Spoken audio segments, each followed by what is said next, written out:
Hi, and welcome to our webcast for September 15, 2007. My name is Christian Debré, and this is Amy Asbrook, Director of Tourism of TVNDY. And with us is Taylor, who will help us to discuss things. Okay? Alors, Tourism of TVNDY is a non-religious organization by and for people with disabilities and allies. Our goal is to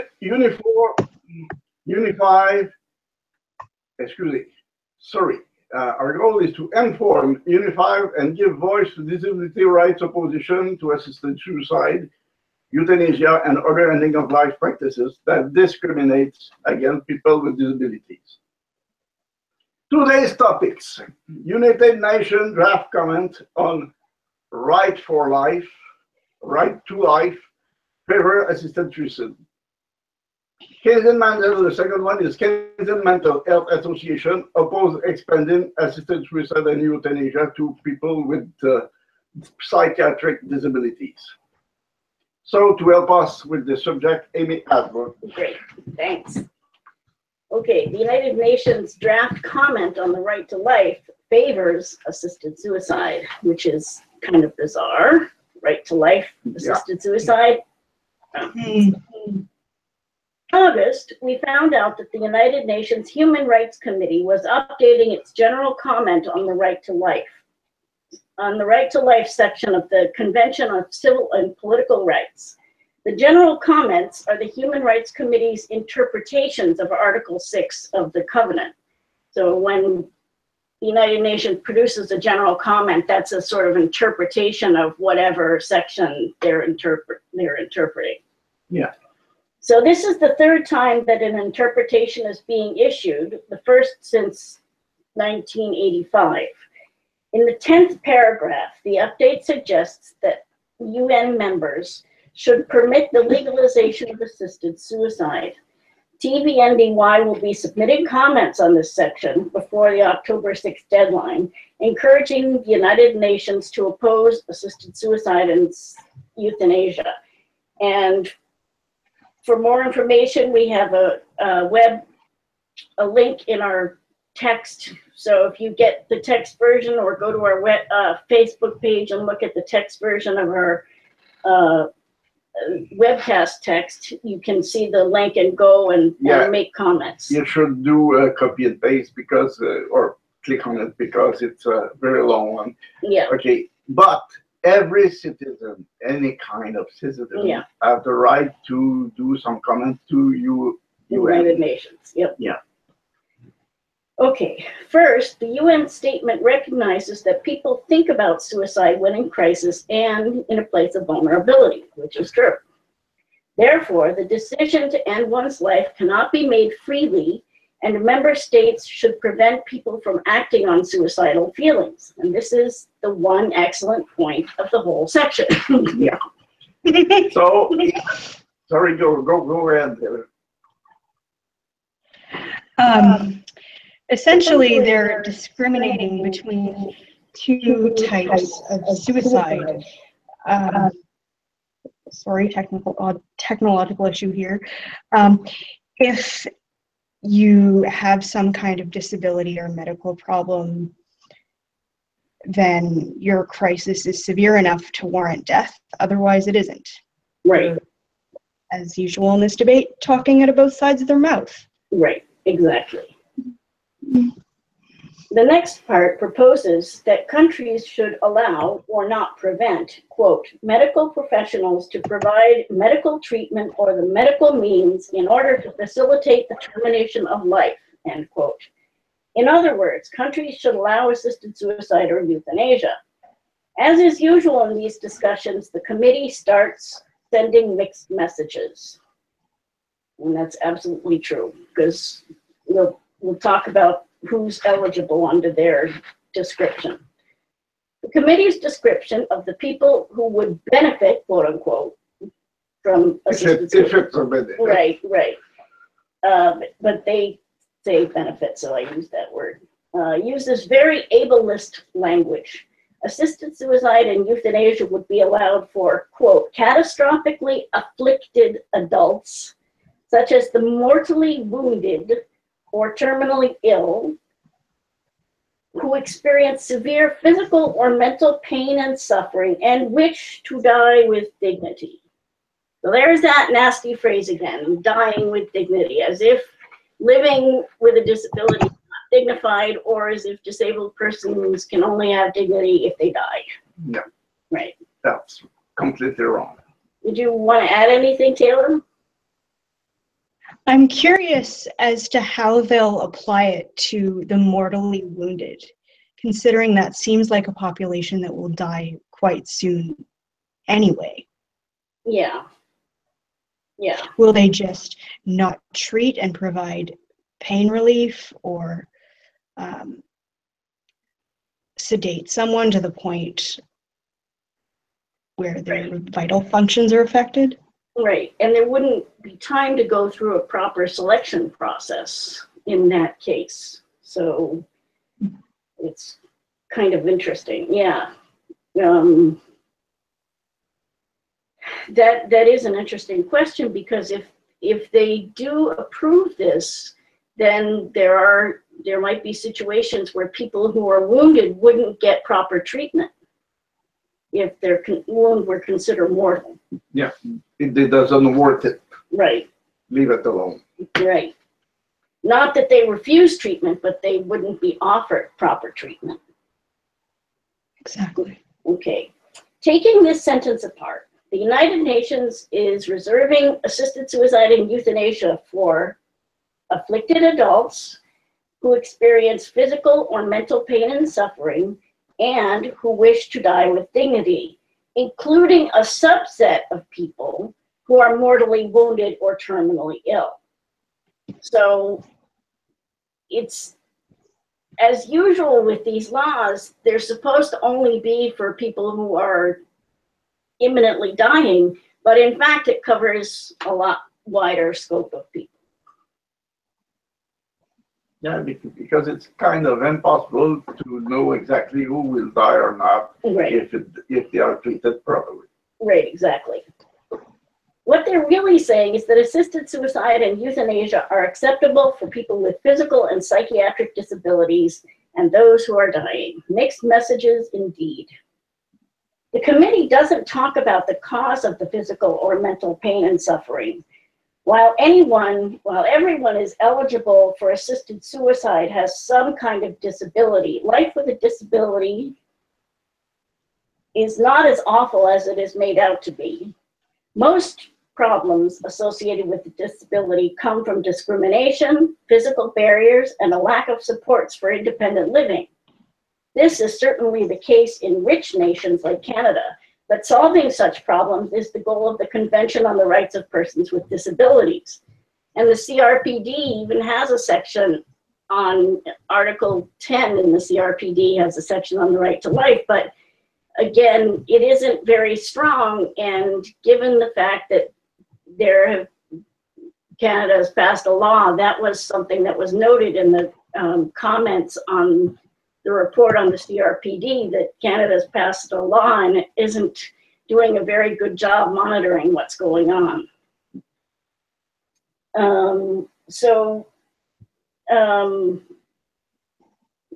Sorry, that it's included in the CRPD, which Canada signed in 2010. Yeah. It's much more of a problem in developing countries that are members of the United Nations. It's obvious. Canada is one of the most developed countries in the world. Let's say, to be one of the 20 most developed countries in the world. And there is something like 250 countries in the world. Yeah.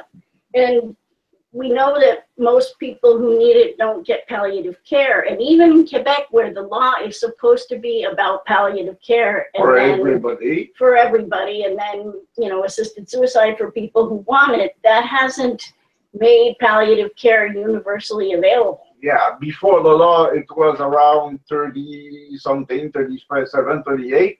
And after the law, almost the same. Well, I wasn't able to find any statistics on it. No, but there was not enough money put in it, Right. and no special rules, no special indication, And And hospital doesn't care about those things. They just look about their budget, so nothing was made. right, and there have been cuts in other areas that are directly related, like cuts to home-based services. Yeah, so probably the number is around the same and even lower. Yeah. Even when someone has pain from a terminal illness or life-threatening injury, it can almost always be managed with effective palliative care. Not always disappear, but controlled. Unfortunately, palliative care is not available to many people who need it. Most doctors receive little training in pain relief.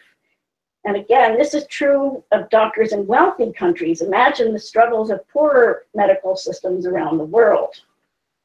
And I actually did imagine that, so I read an article about it, and it's very much true that pain management is not well done.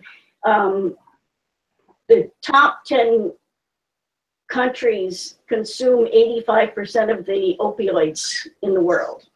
Yeah, and in Canada right now, there is a kind of discussion about opioid. We should diminish it, which is not the right way to do. What it should be done is medical treatment, and doctors should follow their patient closely, Yeah. which they don't do. Yeah, exactly. Doctors must ensure that patient's decision is free, informed, explicit, and unambiguous. That's in quotes. Okay, unambiguous is kind of possible, but the rest is kind of impossible. Right. Multiple factors can make the choice to die anything but unambiguous, free, explicit, and informed. Inequalities like the power imbalance between doctors and patients are made worse by stigma and discrimination. So, doctors and nurses, the medical staff in a hospital or in a long-term care facility have a lot of power, and they also have negative views about disability. So that makes the power imbalance worse. Depression. Go ahead.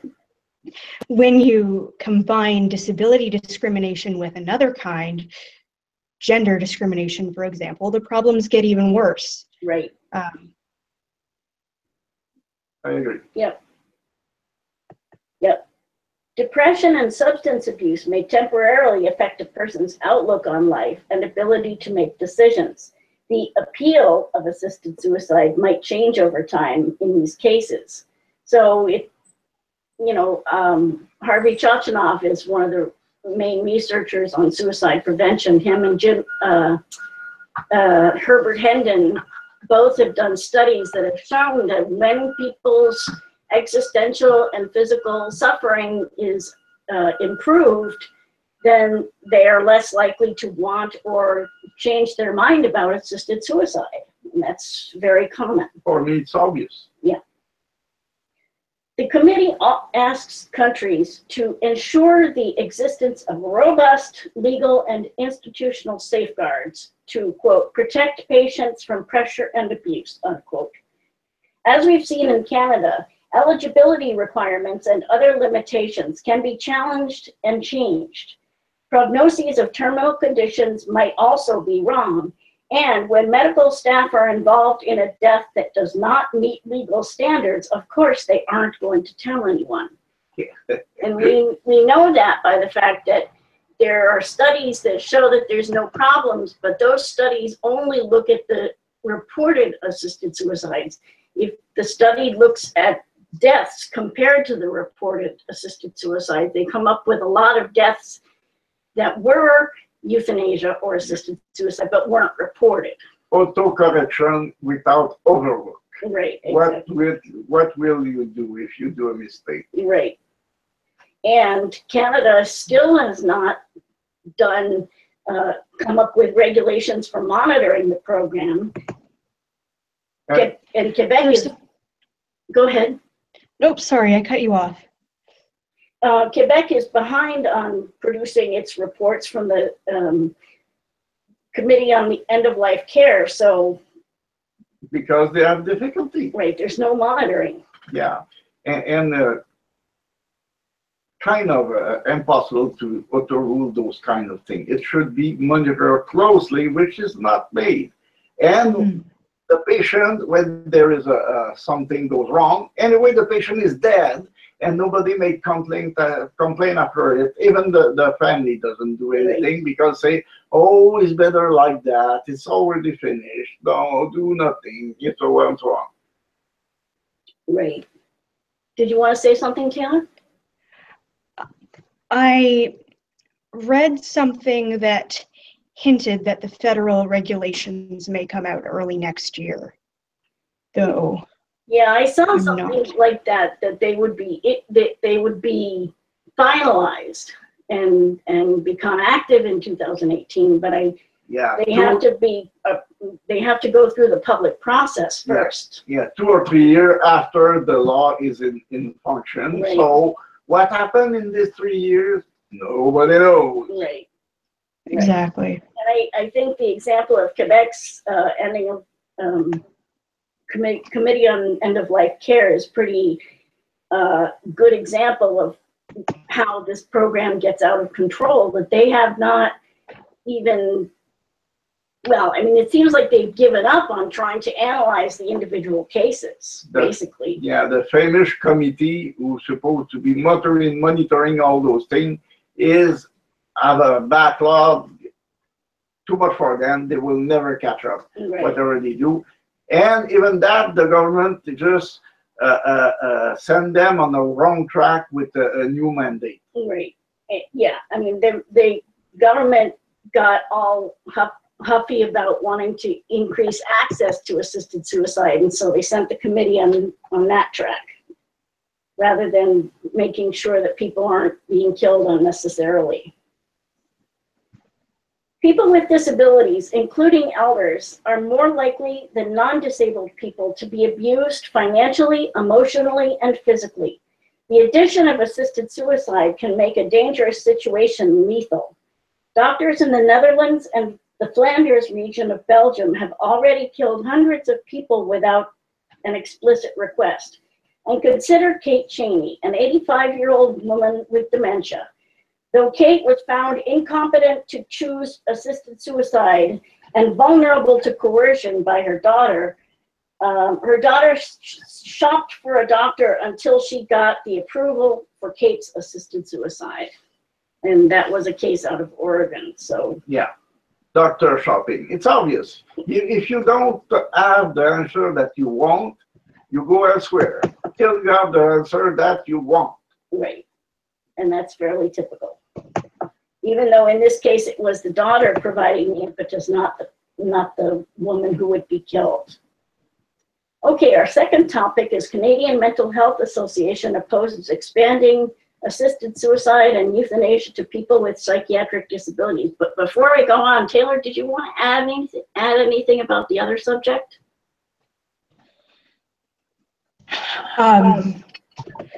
I think it's also important to mention the element of institutionalization in Ms. Cheney's case. Essentially, she had a choice between living with an abusive family, living in a nursing home, or her death. Right, right. And that wasn't much of a choice. So a free choice, yeah. Yeah, very free.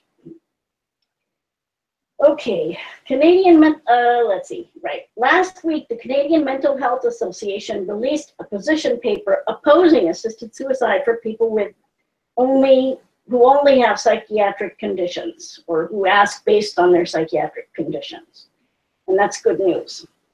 The short version of their statement reads, as a recovery-oriented organization, CMHA does not believe that mental illnesses are irremediable.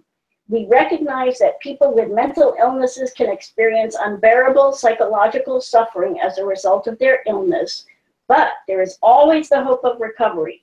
CMHA's position on medical assistance in dying in Canada is that people with a mental health problem or illness should be assisted to live and thrive. So they're basically saying you don't reach the irremediable eligibility criteria, because the condition can always be improved somewhat. And you also don't get to the point where it's reasonably foreseeable death. The CMHA believes that since mental illnesses are more likely to be managed than cured, and symptoms can respond to treatment, they do not cause a state of irreversible decline in capacity, nor would they result in a reasonably foreseeable death. Logic and clear. Yes. Mhm. The CMHA's biggest concern was the ability to change one's mind, as seen in a Belgian study where nearly half of the patients postponed or canceled their requests for assisted suicide. This is a study of people with psychiatric disabilities. In a follow-up study done a year later, of those still living, 84% of people were coping with the help of therapy or other means. It's Right. very important. 84% Right. of people. Why the government could not see it? That is a cry for help, not a willing to die. Right. Right. Exactly. And if we allow assisted suicide for people with psychiatric disabilities, then their right to cry for help by saying, I want to die, they lose that right, because when they say, I want to die, they get killed. And that's not how it's supposed to work. When people Right. cry for help, they're saying, I need help. Yeah. And Okay. if Yeah. that trend goes on, will mental health professionals eventually decide not to treat someone and just recommend their suicide instead? Right, exactly. Yeah. This shows that given time and support, the desire to die may change, especially if it is a symptom of a psychiatric disability. There are also concerns about shifting societal values as assisted suicide becomes more widely accepted and other unaddressed social issues. The association cited a Dutch report that raised red flags. It showed that few people were seeking help. Twice as many women as men were being euthanized for psychological reasons. And loneliness was a concern to half of the requests. And loneliness is a social problem. It's not a physical problem or a psychological problem. Not at all. And it's easy to cure. Right. Right, exactly. The three main points of CMHA's position are belief in recovery, whether through coping strategies or relief of symptoms. The negative impact, meaning the loss of hope, of the healthcare provider's acceptance of the assisted suicide request. And that cannot be overstated. If you're, if you have for example, if I'm getting treated for depression and the therapist says, well, there's nothing more we can do for you, we can't make you feel any better, that's going to make me feel like it's not worth trying anymore. And when the therapist says, sure, we'll accept your request for assisted suicide, it's basically saying there's nothing more we can do. And hope is really important when you're feeling depressed. I could not understand why it's so obvious for us and not for kind of other people. It's very difficult to understand. Right. And finally, non-discrimination is the third principle, and that they sum that up with people who qualify for assisted suicide and euthanasia based on a physical condition should not be excluded if they also have a mental illness. And finally, the CMHA called on the Canadian government to support centers that focus on recovery, to invest in community mental health services, to develop a national suicide prevention strategy. Oh, a suicide is a suicide, suddenly. Yeah. Wow. Yeah. And What a news. invest in research to better understand the causes of psychological conditions. So Taylor, did you want to add anything? How are they going to make that national strategy work without calling attention to vulnerable people, youth, people with disabilities, and so on? You know, it's interesting. In the United States, I think there is one number that you can dial, a 1-800 number across the United States that you can dial for suicide help. That doesn't I've exist seen in them. Canada. There is some group who fight against suicide who have. Oh, there are special different number. ones. Yeah, different ones in area. different regions, and there's one in Quebec, and Yeah. there's one here, and there's one there. But you know, all through the United States, it's always the same number. And whatever, all those groups, what they have done against assisted suicide. A suicide is a suicide. Right. Yeah. And it was very frustrating to try to talk to them, because even when we were just talking about assisted suicide for people with physical disabilities, they were saying it's not the same thing. No, this kind of suicide is not a suicide. This one is. Yeah, well, that's not true. There you go. No. Okay, if you want more information about the topics that we discuss here, you can go to our Facebook page at facebook.com/toujourvivant, not dead yet. You can visit our website at tvndy.ca. You can email us at info@tv-ndy.ca, or you can follow us on Twitter @TVNDY. Thanks to Christian and Taylor for helping out. Thank you, Eddie. And thanks to you all for being there. We'll see you again next time. See you soon. See you next Bye. time.